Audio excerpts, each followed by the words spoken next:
A gente vai filosofar um pouco, adoro filosofar. Acho que é sempre bom a gente recorrer ao ensino da filosofia, que é a base da psicologia, é a base do entendimento do comportamento humano.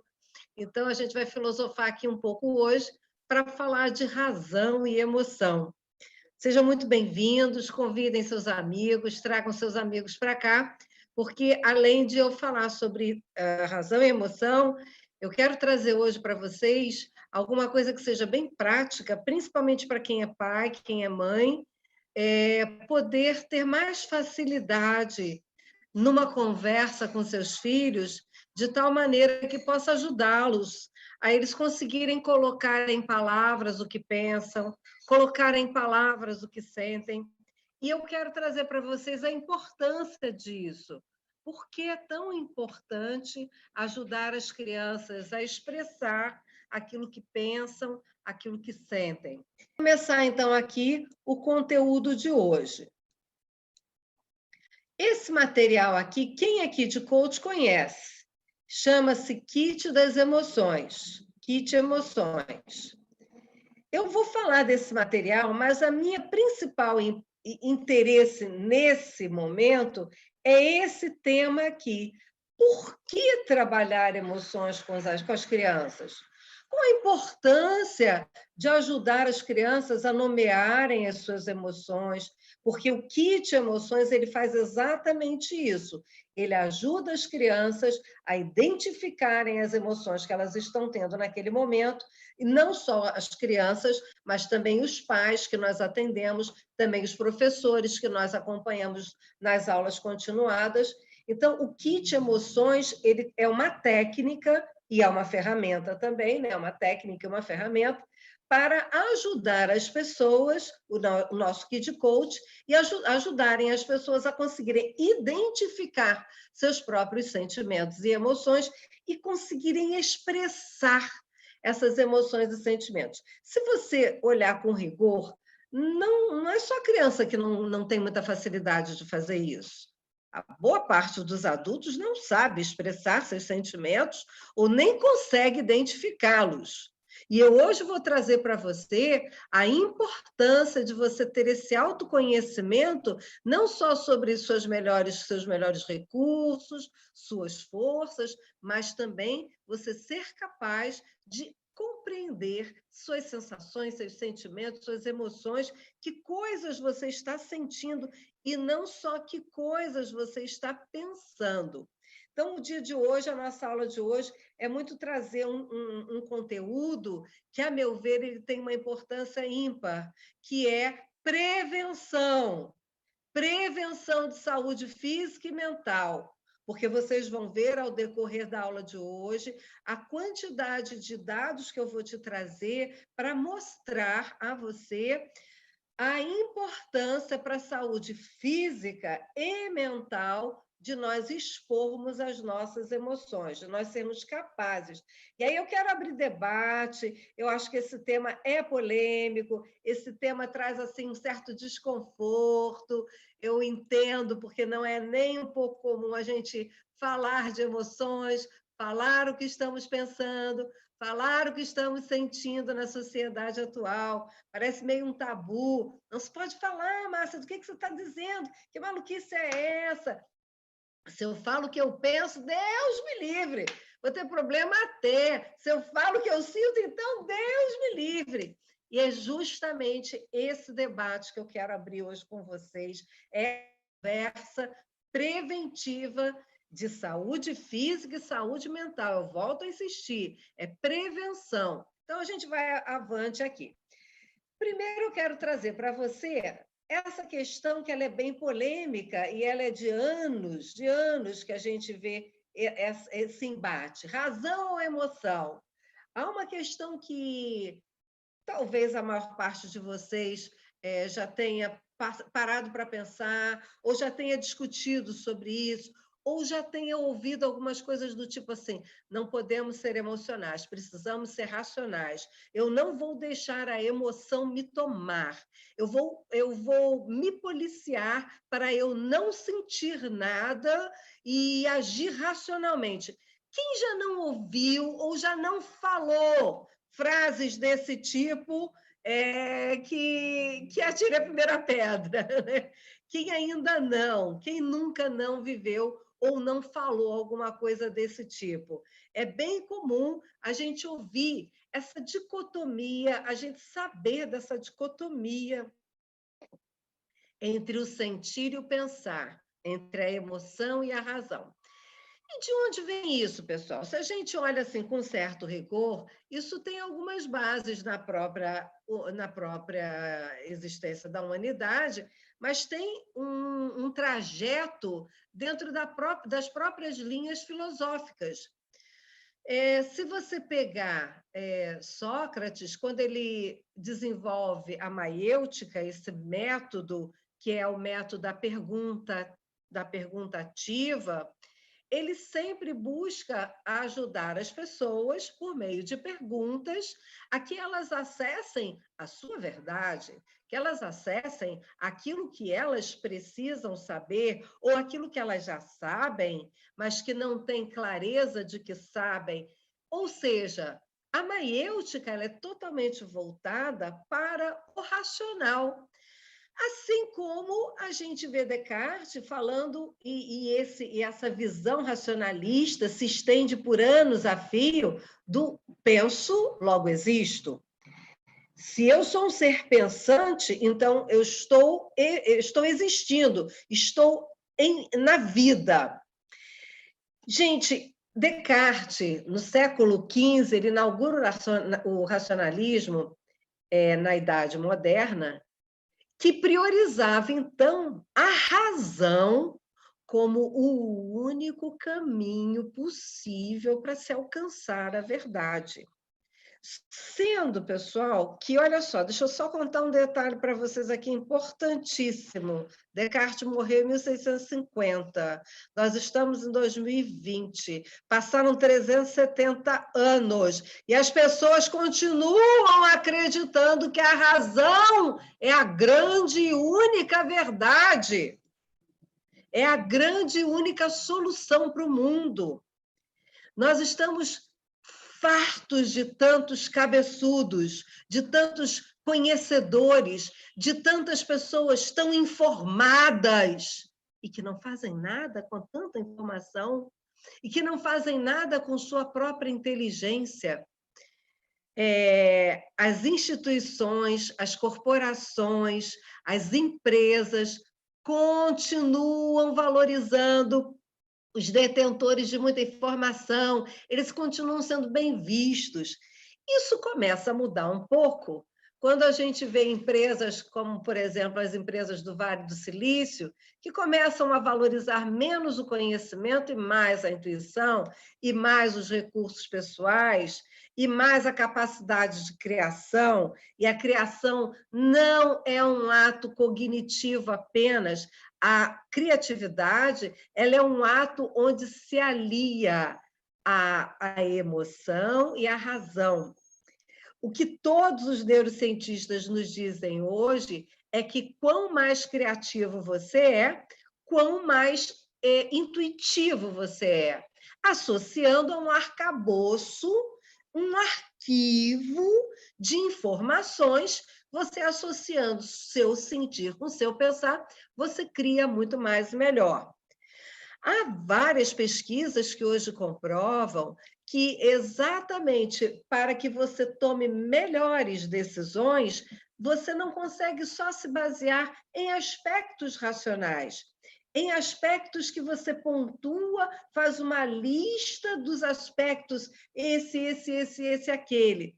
A tomada de decisão, eu até tenho um material sobre isso, que eu vou fazer uma palestra em breve sobre isso para vocês.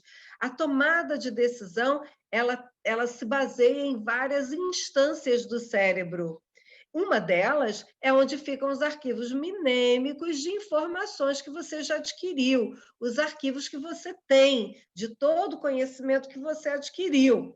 Mas a tomada de decisão, a ação, a atitude passa pelas emoções, passa pela intuição, passa pelas suas sensações. E quero continuar aqui ainda um pouco, deixa eu só ver aqui como é que eu passo esse slide, ok? Quando a gente olha, a gente percebe assim que essa discussão da emoção ou razão, ela perpassa anos da filosofia. Alguns filósofos começam a trazer a visão existencialista, começa meio que a derrubar um pouco essa visão única racional do racionalismo decretado e absorvido, né? Decretado por Descartes e absorvido por nós durante anos, séculos, na verdade, né? Quando se traz a visão da existência, que ela é anterior à racionalidade e que engloba todas as faces da vida, sem que haja obrigatoriamente uma sobreposição de umas sobre as outras, ou seja, que não existe uma dicotomia, mas que pode haver uma aliança, a gente começa a fazer um deslocamento dessa percepção de que ser racional é o que há de melhor. A gente começa lá pelo século XIX, com Rancière. Rancière, ele fala uma coisa muito legal que eu já vou trazer para vocês. Ele, na verdade, não estava ligado a nenhuma escola existencialista, mas ele já traduz, naquela ocasião, um sentimento daquela época que se contrapunha a essa visão do penso logo existo de Descartes. Aí vem Nietzsche, que é um existencialista, Husserl, que é um existencialista fenomenológico, Sartre lá já pelo século XX, né? Husserl e Sartre no século XX, também existencialista fenomenológico, e eu quero trazer algumas citações que começam a fazer um deslocamento dessa percepção do penso logo existo. Rancière diz o seguinte: quem é que pode ler para mim? Eu adoro quando alguém participa da live lendo o conteúdo do slide. Quem pode abrir o... Eu leio. Obrigada, Lília. Pensar ou ser? A inteligência é apresentada como um ser imaterial, tornando, portanto, incabível uma comparação objetiva entre inteligências. A Vamos fazer uma inteligência... paradinha aqui para a gente ir andando e compreendendo, senão a gente não digere. O que Rancière Ok. fala é muita coisa, então a gente vai fazendo assim para a gente poder compreender. A inteligência é apresentada como algo imaterial, portanto, incabível qualquer comparação entre inteligências, ou seja, a inteligência vem sendo apresentada como o must, o máximo, e se assim não for, você nem existe. É isso que Rancière coloca nessa primeira parte da frase dele, que já é uma crítica ao pensamento racionalista. Continua, por favor. Portanto, perdi. A inteligência busca, sim. A inteligência é busca e atenção. É ato de inteligir, de aprender, inerente ao ser humano. Então, olha só, ele coloca a inteligência no ponto que ela tem que estar. Vamos lá, pessoal. Rancière pega e diz assim, vamos lá, pessoal. Ele não fala com essas palavras, mas é como se traduzindo aqui. A inteligência é busca e atenção, ok. É o ato em si de inteligir, de aprender. E isso é próprio, é inerente da raça humana. E aí, justamente nesse momento, ele se posiciona, por favor.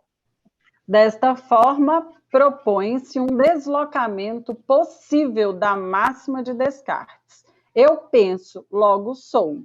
Para, sou homem, ser humano, logo penso. Rancière. Olha o grande deslocamento que Rancière propõe. Ele sai dessa percepção do eu penso, logo existe para...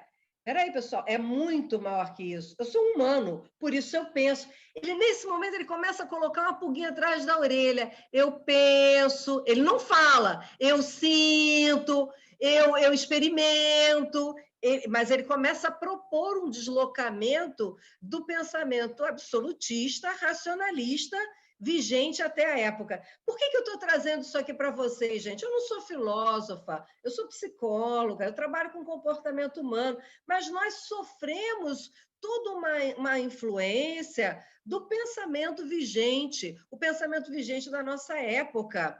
E é muito estranho a gente observar, como eu dizia agora há pouco para vocês, que 370 anos depois de Descartes ter morrido, não é nem de quando ele falou, eu penso, logo existo, a gente ainda considerar que as pessoas mais eminentes, que as pessoas de melhor qualidade, as pessoas mais bem-sucedidas, são as racionais. Que negócio de emoção é muito brega, que esse negócio de emoção é muito piegas.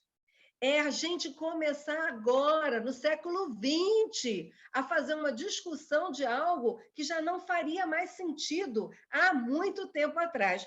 Mas eu estou querendo trazer essa evolução para vocês.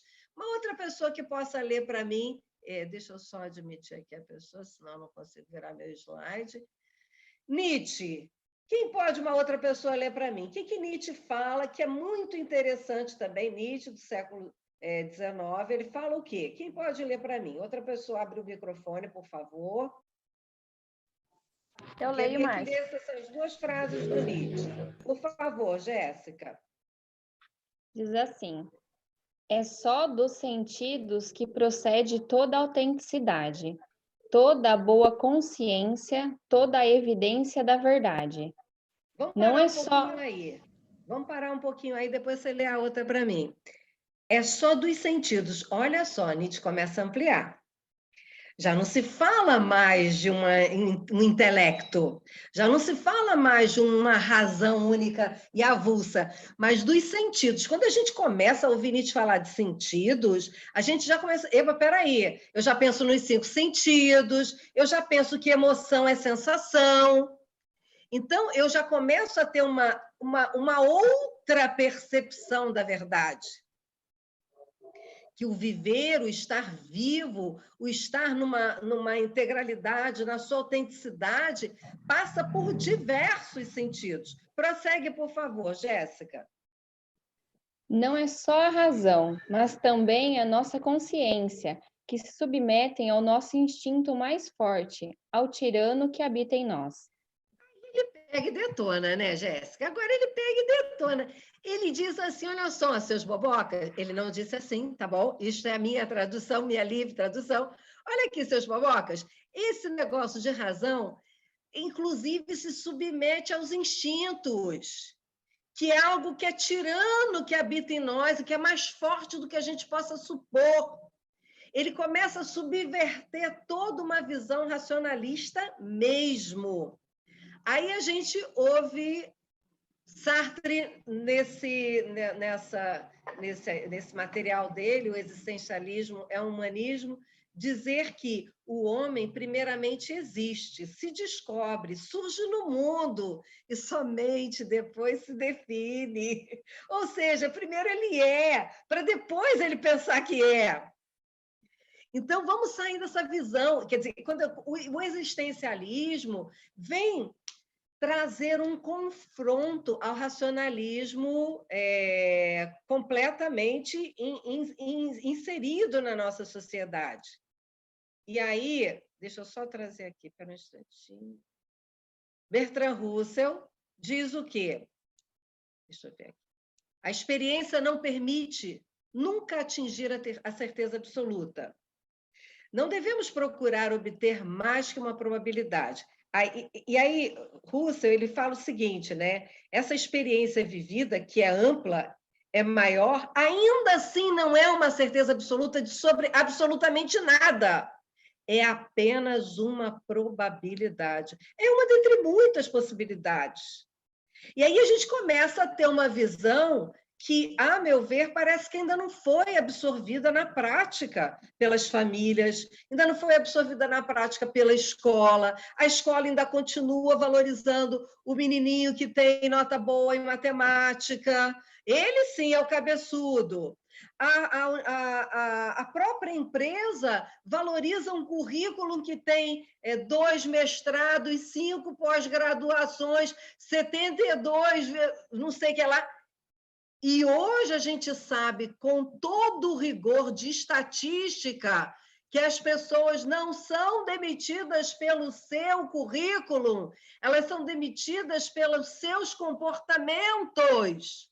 E comportamento, meus caros, passa pela associação entre a cognição e a emoção. Comportamento é a resultante, comportamento é o que se vê no ambiente. O comportamento é resultante do que a pessoa pensa e sente. Ela pode saber muito e não conseguir colocar em prática. Ela pode conhecer muito, mas ela ter um sentimento que atrapalha ela. E aí é interessante a gente olhar um pouquinho para Freud, né? Não dá para a gente não falar um pouquinho de Freud. E ele, em diversas obras, a coletânea dele é imensa, mas uma coisa que chama muita atenção em Freud é isso. Para ele, as emoções reprimidas, e não é para ele porque ele achava isso, é porque ele comprovou isso em milhares de atendimentos que ele fez, as emoções reprimidas nunca morrem. São enterradas vivas e saem mais tarde da pior forma. Aliás, o mestre Fagner, que talvez a maioria de vocês nem nunca tenha ouvido falar dele, Fagner é um cantor, nem sei se ele ainda está vivo, nordestino, e ele, numa música antiquíssima, ele dizia assim, quando a gente tenta, de toda maneira, dele se guardar, sentimento ilhado, morto amordaçado, volta a incomodar. Ele falava das emoções, dos sentimentos, das dores que ficam para trás. Quando a gente tenta, de toda maneira, dele se guardar, sentimento ilhado, morto amordaçado, volta a incomodar. Eu não sei se ele leu Freud ou não, mas a letra de música dele era belíssima e dizia isso, que nada mais é do que emoções reprimidas nunca morrem. São enterradas vivas e saem mais tarde da pior forma possível. Saem em forma de vingança, saem em forma de ira, saem em forma de câncer, saem em forma de mágoa, saem em forma de destruição do outro e suicídio. Emoções reprimidas são extremamente danosas e perigosas para a saúde física e emocional. Transitar um pouquinho aqui por Freud, só para você se situar. Eu não sou freudiana, não tenho base, não tenho estudo suficiente em psicanálise, mas tenho um interesse em tudo que faz parte do universo do conhecimento humano, e isso também me chama atenção. Freud, pessoal, no início da carreira dele, ele transitou pela catarse e pela hipnose. Quem já ouviu falar o que é catarse? Deixa eu tirar aqui um pouquinho, porque eu quero ouvir vocês. Quem já ouviu falar o que é catarse? Quem quer abrir o microfone e dizer? Catarse é... Quem gostaria de abrir o microfone e falar para mim, olha, eu sei o que é catarse. Catarse é...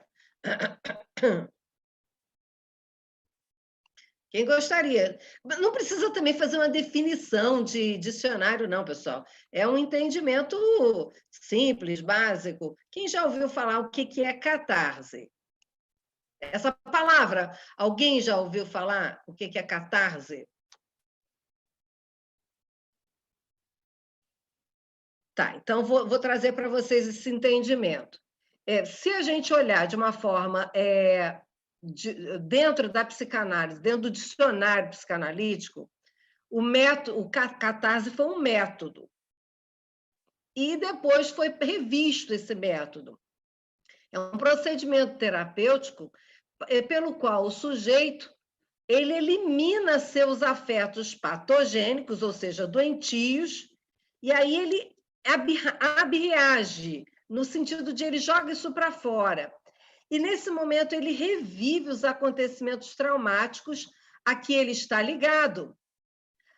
Agora, a fala é o meio pelo qual esses afetos são eliminados.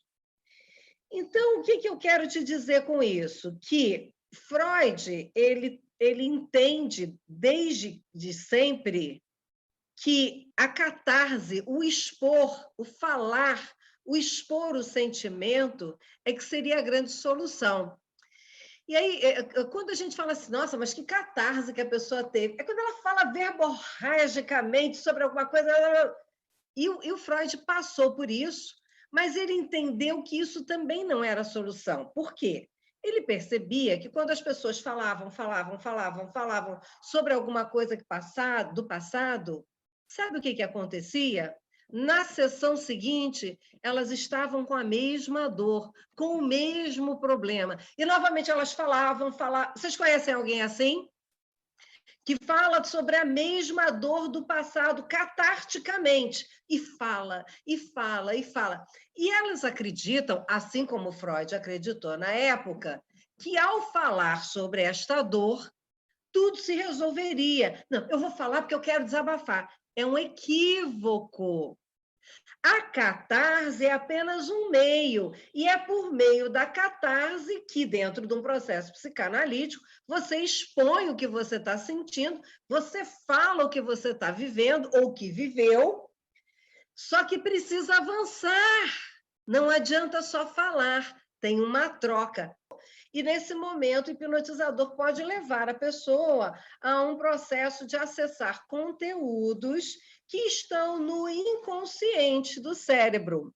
E o Freud descobriu isso, Freud, junto com o Breuer, descobriu que isso era possível. E logo depois ele descartou esse negócio enquanto cura. Porque na hipnose, o que acontece? A pessoa acessa o conteúdo que é inconsciente e, quando ela volta, ela não lembra. Então, não adiantou nada. Ou seja, é preciso que a gente acesse a dor, o trauma, aquilo que ficou no passado, que a gente seja capaz de falar dele, mas, ao mesmo tempo, que a gente seja capaz de compreender conscientemente aquilo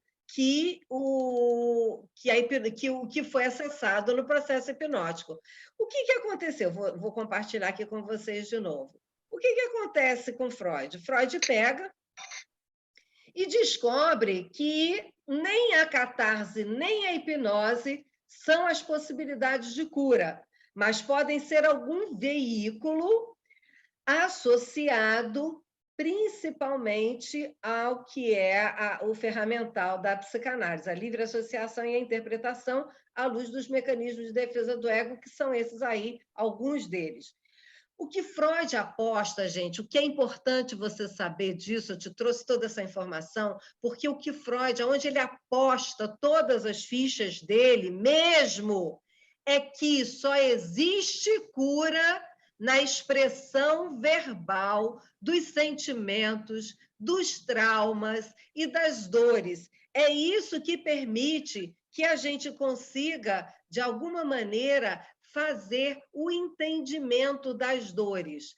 Essa autora, ela diz o seguinte: ao acessar conteúdos inconscientes através da fala, o paciente tem a oportunidade de tomar contato com um afeto que foi estrangulado e encontrar uma saída através do discurso.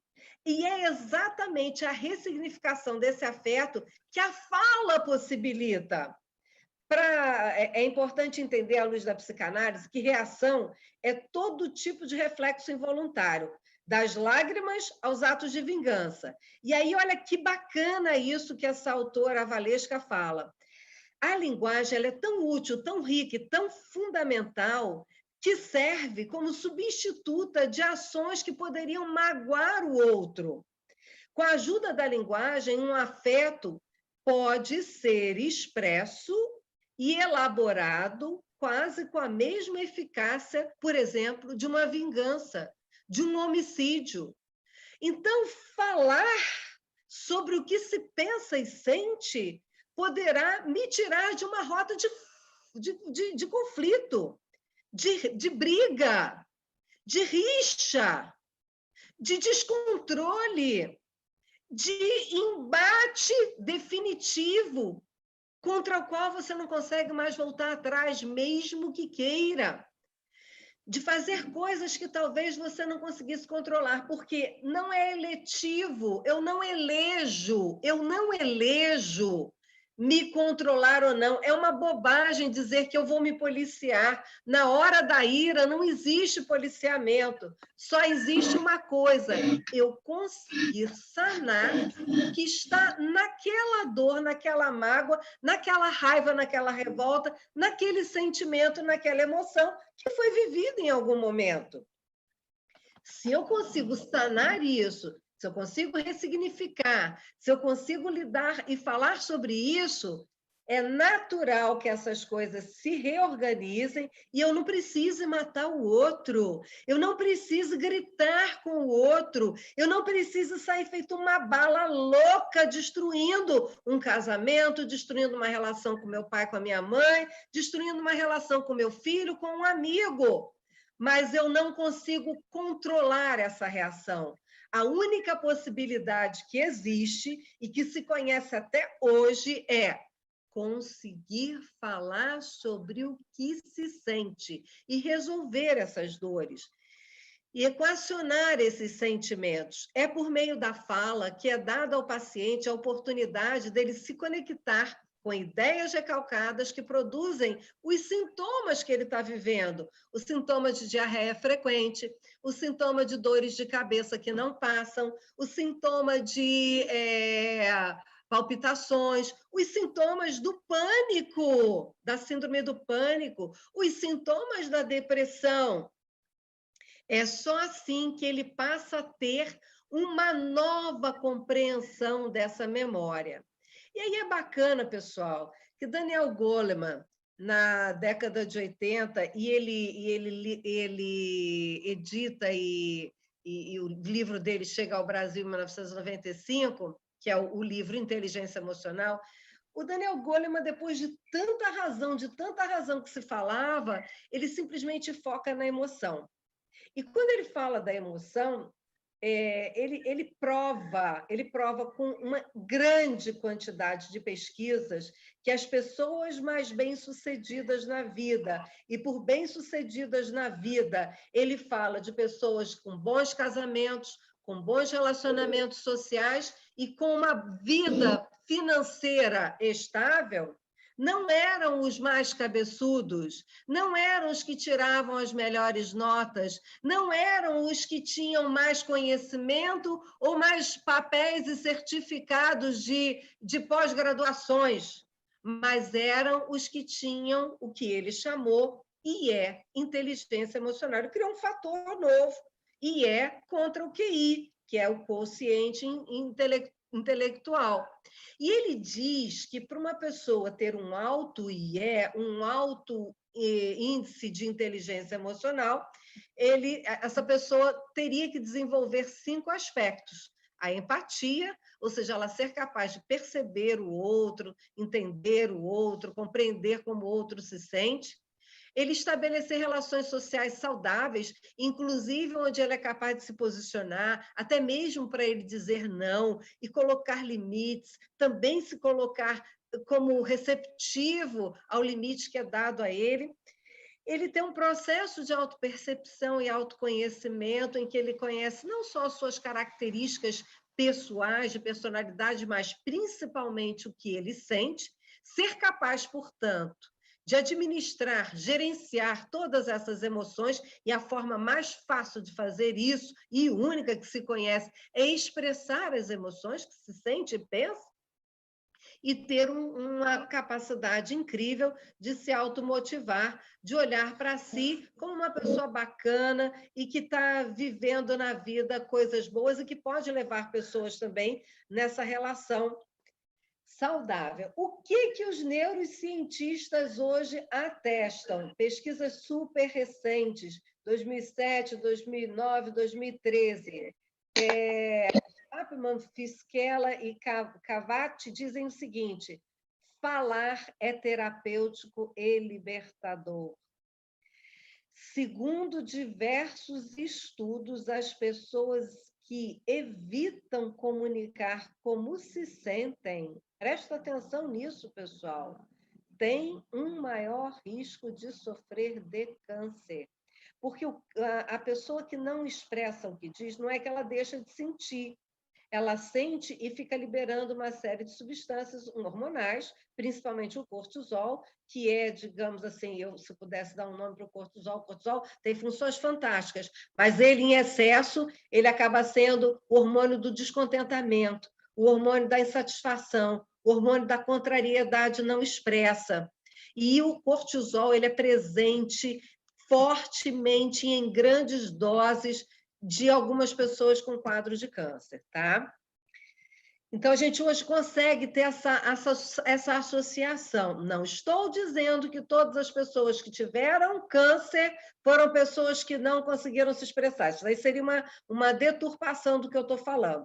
O que os pesquisadores, os neurocientistas dizem é que as pessoas que evitam comunicar o que elas sentem têm um maior risco de sofrer de câncer. Lieberman diz o seguinte: quando expressamos o que sentimos em voz alta, não adianta só ficar pensando sobre o que você está querendo expressar, é expressar de verdade. Diminui a intensidade do mal-estar que essa emoção pode estar provocando. E isso ocorre devido ao fato de que, dando voz às emoções, nossa amígdala cerebelosa, que é uma instância do próprio cérebro, diminui sua atividade, o que diminui, por sua vez, a reação emocional. Além disso, diz Cross, saber expressar seus sentimentos aumenta sua força psicológica e sua capacidade para enfrentar momentos e situações difíceis. É lindo isso que você fala, né? Você enquanto adulto, que é uma pessoa modelar para eles, você dá a eles a autorização, a permissão de sentir, seja lá o que for para ser sentido. Só que você ainda ajuda. Sentir, a gente pode sentir tudo. A questão é como que a gente vai lidar com esse sentir. E quando a gente ajuda a criança a expressar, a gente está dando a ela o quê, pessoal? Quando a gente ajuda, a Paula diz assim, é muito útil porque a gente ajuda a criança a se expressar. E quando a gente ajuda a criança a se expressar, por que isso é importante para a criança? A Margarete nos disse por que isso é importante para nós enquanto pais. Quando a gente ajuda a criança a se expressar, a gente pode auxiliá-la também a encontrar atitudes e ações para lidar com aquela emoção. E aí, queridos, eu quero aqui ser muito pontual com vocês sobre isso que eu vou falar agora. Quando a gente ajuda a criança a se expressar, e aí a Paula foi brilhante nisso, a Paula Falcão Batista falou o seguinte, aí eu digo para eles assim, pode sentir raiva, pode sentir o que você estiver sentindo. O ponto agora é como que a gente vai lidar com esse negócio aí. Isso é muito importante. Uma coisa que às vezes eu vejo o adulto fazendo confusão é o seguinte, assim, o adulto coach, o adulto que é coach, o adulto que já tem até alguns conhecimentos, ele pega e diz assim, mas você quer continuar se sentindo triste ou você quer mudar isso? Nesse momento você acabou de negar, você teve um grande equívoco. Não é para a gente mudar a emoção, é para ajudar a criança a lidar com essa emoção. Porque se a gente diz assim, mas tudo bem, você quer continuar sendo esse menino bobão que fica aí chorando e triste, você está agindo exatamente como agiam os nossos tataravós. Você está negando, você está entulhando a emoção.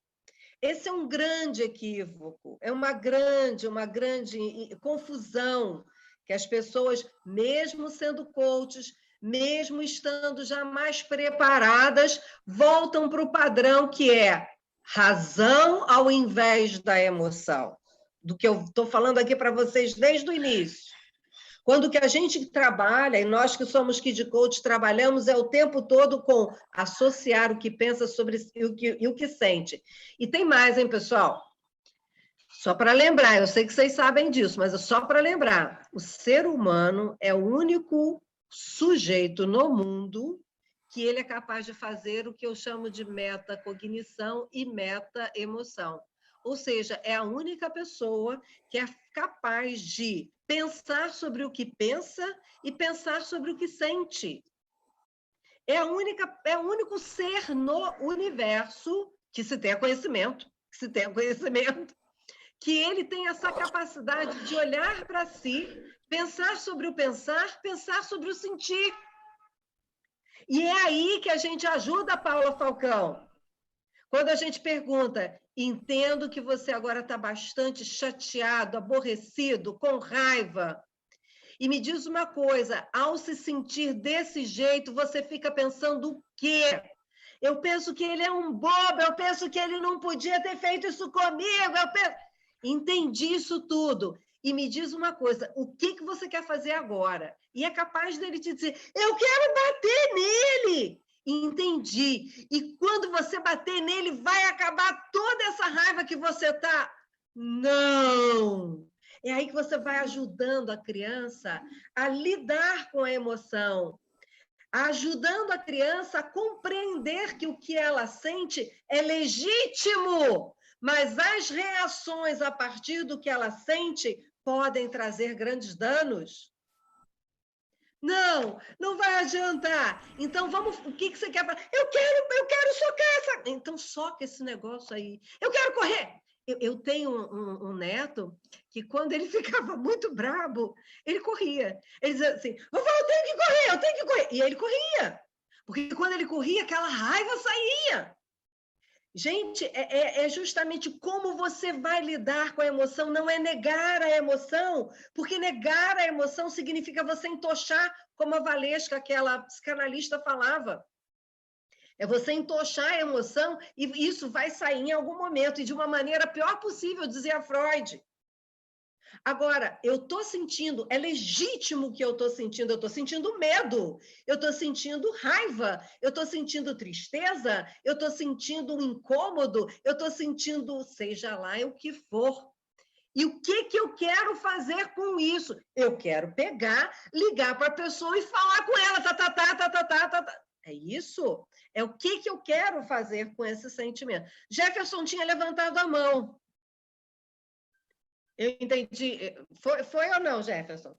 Foi sim. É que na hora que você perguntou, eu acho que a gente entrega muito para eles, né? Com tudo que você falou, muita liberdade, né? A gente vai dar essa liberdade, muita confiança para eles se tornarem pessoas melhores aí no futuro. Então, acho muito importante esse trabalho que você vem desenvolvendo. Com certeza, Jefferson. Você agora é uma falou honra de estar coisa... aqui. Muito obrigada. Você falou de uma coisa seríssima, a gente dar uma condição, uma sustentação interna para a criança, porque daqui a pouco ele é adolescente, daqui a pouco ele é jovem, daqui a pouco ele é adulto, daqui a pouco ele é um idoso. E se a gente quer dar um nível de sustentação, acreditem, queridos pais que estão aqui presentes, acreditem, queridos avós, educadores, professores que estão aqui presentes na nossa live de hoje, não vai ser conhecimento teórico que vai trazer felicidade para essa criança, mas é antes a capacidade dela sentir, lidar com o que sente, pensar sobre o que pensa e sente. E aí é lógico que o conhecimento vai fluir muito mais rapidamente. As crianças que são capazes de lidar com seus próprios sentimentos, elas têm mais tempo e energia mental para aprender. Você entende isso? A criança que tem mais liberdade de entender suas emoções, ela tem mais tempo e energia mental para adquirir o conhecimento. Crianças que estão vivendo traumas e dores muito intensos, elas têm tanta energia voltada para essa emoção que está atochada lá dentro, que não há tempo de estudar e de compreender o que ela estuda. Diga, Yuri. Ficam também muito mais doentes, porque o psíquico não está a ajudar e está a reforçar aquelas energias negativas no corpo, em vez de aprender a ultrapassá-las e descobrir que, na realidade, exatamente. Porque essas crianças que ultrapassam as emoções, nos adultos, percebem que tudo tem solução na vida. E é isso que nós queremos, não é? Que eles percebam que tenham confiança, que as coisas vão se resolver, que não vamos ficar ali parados naquilo. Vamos encontrar uma solução juntos. não é? Isso eu acho que Esse aqui é o bacana da história. Quando você é capaz de lidar com as piores dores, sensações, frustrações que são próprias do ser humano, você aprende que, diante de todas as situações, é possível uma solução. Yuri, nisso a gente está fazendo prevenção do suicídio.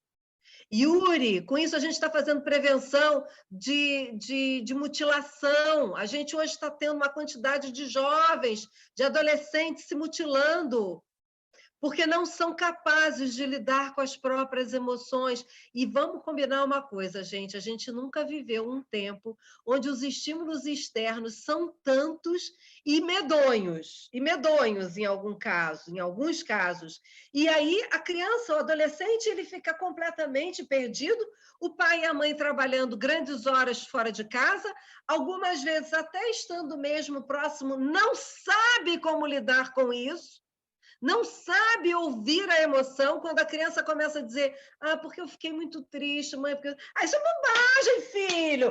Bola para frente, vamos adiante! Negou o sentimento. Qual é o nosso papel como Kid Coach, pessoal? Quem é Kid Coach aqui já sabe, mas não custa reforçar. E como pode ser o seu papel como pai, como mãe, como professor? Primeiro, devo falar com o Kid Coach. Entenda que a gente não trabalha com o desenvolvimento da inteligência emocional. A inteligência emocional, nos moldes do Goleman, ele apenas nos serve como base conceitual. Porque o Goleman ele trabalha essencialmente com a emoção. E nós, Kid Coaches, não trabalhamos exclusivamente com a emoção. Porque no método Core de Coaching, a gente acredita que existe uma necessidade de associar o sentir e o pensar. Então, o que nós fazemos é o estímulo à expressão do sentir e do pensar. Estimulamos também por meio de boas perguntas, uso de recursos comunicacionais, como fundamentalmente a metalinguagem, a paráfrase, a criança a falar e pensar sobre o próprio sentir e sobre o próprio pensar. Pessoal, vocês imaginam que isso é uma dificuldade só da criança? Claro que não. O adulto é quem mais tem dificuldade de lidar com isso. A propósito, quando a gente começa a trabalhar com crianças, é impressionante a rapidez, quando a gente disponibiliza esse kit emoções para ela, e a gente disponibiliza desde o primeiro dia da sessão, ela várias vezes vai lá no pote, eu estou me sentindo assim agora. E ela já chega na sessão assim, eu quero dizer como é que eu estou me sentindo. Para ela é muito fácil isso, ela só não está habituada, porque na boa parte das famílias não é hábito, não é comum se falar sobre o que se sente, sobre o que se pensa. E eu queria abrir uma discussão aqui agora com vocês sobre o porquê não é hábito falarmos sobre o que se pensa e sobre o que se sente. Agora eu quero que vocês falem a verdade, hein? Por que a gente atocha os sentimentos? Por que a gente não fala sobre o que a gente pensa e sente? Primeiro, eu gostaria que vocês pudessem me ajudar nessa construção. O que nos impede? Vamos lá. Essa é uma pergunta boa, né, Márcia? É o medo do julgamento do outro, do que ele vai pensar de mim, do que ele vai dizer para que eu faça. Enfim, é o medo da exposição, pelo menos é a minha percepção. Perfeitíssimo. Uma das razões é essa. Eu quero ouvir vocês também. Só um instantinho, Débora. Uma das razões é essa. A gente tem medo do que o outro vai pensar se nós dissermos o que pensamos e sentimos. Débora, por favor, o que mais que evita a gente ter o hábito de falar e o que pensa e sente? Eu acho que eu falo porque eu nasci em 69, né? Eu tenho 50 anos. Mas assim, nós não fomos ensinados a expressar sentimentos nem falar sobre eles. Então a gente tinha que digerir tudo sozinha e dar um jeito naquilo, porque os pais não abriam espaço para a gente falar sobre isso, né? E então a gente não se hábito de falar. Débora, você está coberta de razão. Eu fui criada, não sei se alguém aqui já ouviu isso, mas meu pai dizia assim: engole o choro. Isso. Alguém aqui já ouviu isso? Engole o choro. Não interessa a mínima o que você está sentindo. Não me interessa a mínima por que você está chorando. Nós não fomos habituados, e aí não vem aqui nem raiva, nem revolta do meu pai, ele já morreu, ele morreu e a gente morreu, a gente ficou muito bem, mas assim, o fato é que ele também foi ensinado assim. Ensinado assim. Ou seja, não se valorizava de dar espaço para que a criança manifestasse. E aí vem comigo, Débora. Se a criança não aprende a manifestar o que pensa e sente, e vamos entender, expressar o que pensa e sente de uma maneira respeitosa. Sim. Não é? Eu estou sentindo, isso. É aprender a expressar o que se pensa e sente num respeito e com uma congruência e no bem-estar do ambiente onde ela está inserida. Se a criança não aprendeu, como é que o adulto mais tarde vai ser capaz disso? Aí é muitos anos de psicoterapia para você poder liberar todas essas emoções. Não é verdade? Outra razão pela qual a gente fala, Kênia, que a gente tem dificuldade, não tem o hábito de dizer o que pensa e sente. Tem uma coisa muito importante ainda que vocês não lembraram.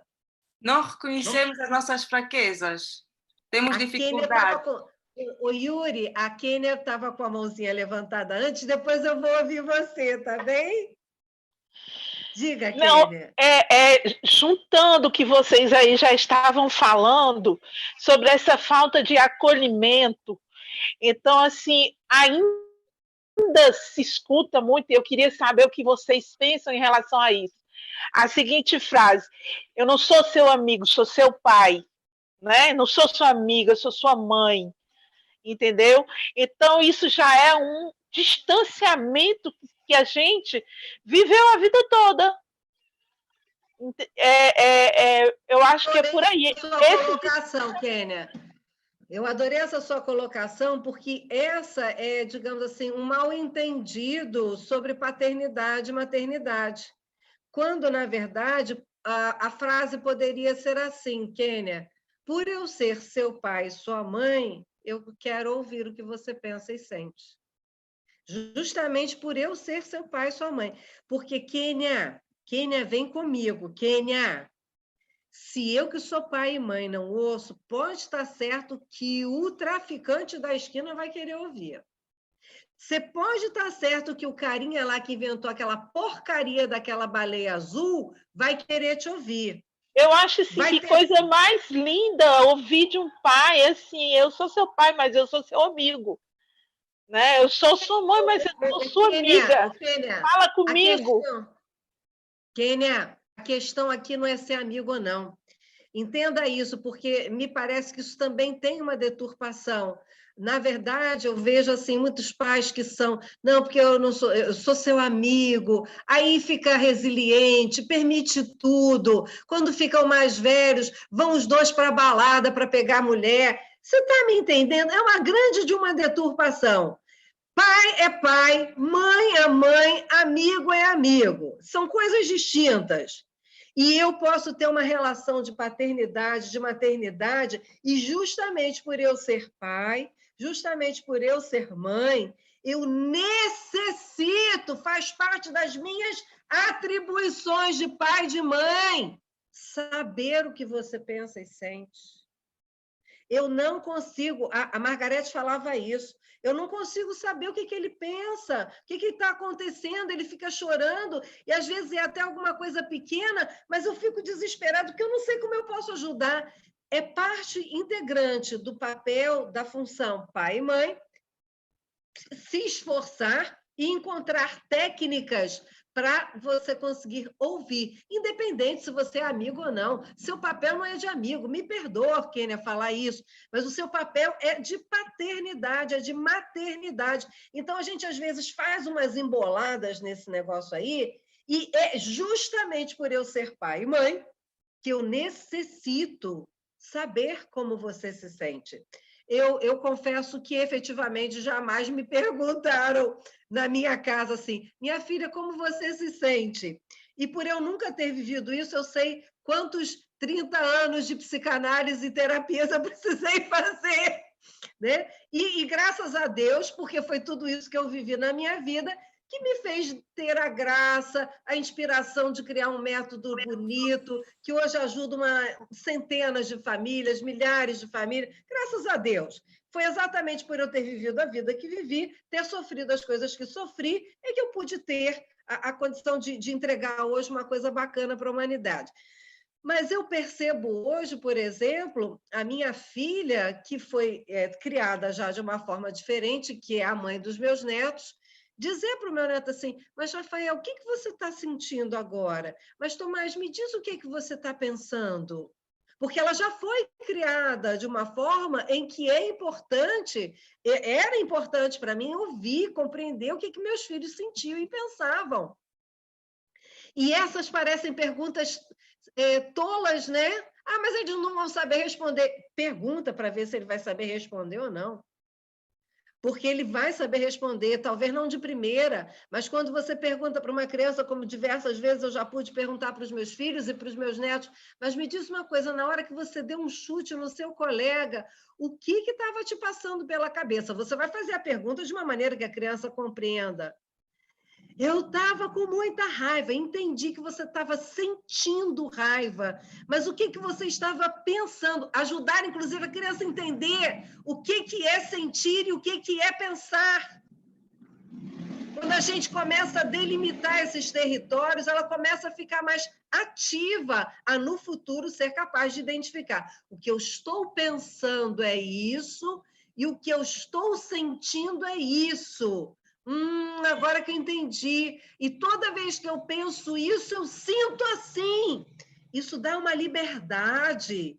Isso é um processo de autocrescimento importante. É o que se sabe até hoje que um gatilho para levar a criança, o adolescente, a ter a cisão de personalidade que se chama psicose, e aí a esquizofrenia, um dos gatilhos mais reconhecidos até hoje é a cisão entre o sentir e o demonstrar. A criança, como ela tem o límbico muito desenvolvido, já totalmente desenvolvido, ela capta o que você não diz. Então, suponha, nesse caso específico que eu estava mencionando agora, eu estou chorosa, eu estou tristonha, eu estou acabrunhada. Aí a criança chega, eu pego, seco o meu olho, eu dou um riso, assim, aquele riso maluco, né? Aí a criança assim, ô mãe, tá tudo bem? Tá, filho, tá tudo bem, a mamãe tá ótima. A mamãe maluca, né? A mamãe doida, não tem nada de ótimo ali. Aí a criança olha isso 1, 2, 10, 15, 20 vezes, ela entende que o sentir e o agir são coisas distintas. Então, ela começa a ter uma personalidade psicotizada, tá? Só estou trazendo alguns dados aqui importantes para ajudar a gente a entender e botar as coisas nos lugares. Não é a gente expor todos os nossos sentimentos, se eles são sentimentos traumáticos, precisam ser cuidados e tratados, e é a gente ter essa liberdade de expor os nossos sentimentos, não como fraquezas, mas como parte integrante da raça humana, e, ao mesmo tempo, ajudá-los a perceber que não é com eles, não é contra eles, não é por causa deles, e também ajudá-los a compreenderem que papai e mamãe não são esse super-homem, essa super-mulher que a Yuri dizia. Somos seres falíveis. E mais ainda, Yuri, que você me fez pensar, muito importante, pessoal, quando a gente age de uma maneira indevida, quando a gente teve um destempero, gritou um pouco mais do que gostaria com o filho, volta atrás, não fica com remorso, porque o remorso por si só não serve para nada. Agora, você perceber que fez um negócio que não foi legal, volta atrás e diz, filho, foi mal. Mamãe fez uma coisa que não foi bacana, me desculpa por isso. E foi interessante que dia desses, né, a minha filha, que sempre está o tempo todo educando os filhos dela para não grita, fala baixo, não precisa gritar, eu estou te ouvindo, não sei o quê. Um dia desses, ela gritou. E o Rafael virou para ela e falou assim: olha só, mamãe, você disse que não é para gritar, e você gritou comigo e eu não gostei e fiquei magoado. Olha que lindo, Yuri. A criança, ele está agora com 5 anos, mas ele estava com 4 nessa ocasião, que foi capaz de entender que aquela regra vale para todos. E mais que isso, ele dizer, eu fiquei magoado. Então, nesse momento, você está dando à criança a condição dele dizer, expressar e experimentar a troca, a conversa, o diálogo com o outro. É diferente, pessoal, e aí tem grandes deturpações. Grandes deturpações. A pessoa que tem muitos problemas, a pessoa que é muito desequilibrada, a pessoa que precisaria urgentemente fazer uma psicoterapia, aí ela ouve uma palestra dessa, feita essa que eu estou dando para vocês, chega amanhã no trabalho e diz assim, vira para o chefe e diz assim, olha só, eu estou com muita raiva, por isso eu vou quebrar essa porra toda aqui hoje, entendeu? Você está me entendendo? Isso é deturpação. É a pessoa deturpar o que a gente está falando. Não estamos falando de expressar suas... Isso é aquilo que o Freud dizia. É a catarse pela catarse, que não leva a lugar nenhum, a não ser você perder seu emprego. Está me entendendo? Vai equacionar. Por outro lado, não adianta você se policiar. Olha os extremos. Ou você faz uma catarse e joga toda essa porcariada para fora, ou você entocha. São os extremos. Quando, na verdade, se você quer realmente ter uma vida equilibrada e saudável, equacione essas dores, equacione esses traumas, equacione essas intensidades emocionais. Deixa eu terminar aqui de projetar meus slides para a gente poder também fechar aqui. E nós estimulamos, e também nós desenvolvemos a integração entre a emoção e a razão. Jamais, pessoal, jamais desmerecer nem a emoção, nem a razão, nem tampouco a manifestação da criança, mas antes integrá-las. Nosso papel como Kid Coaches é exatamente esse, tá? Só para a gente reforçar aqui a ideia. E o papel de um pai, de um professor, também é esse.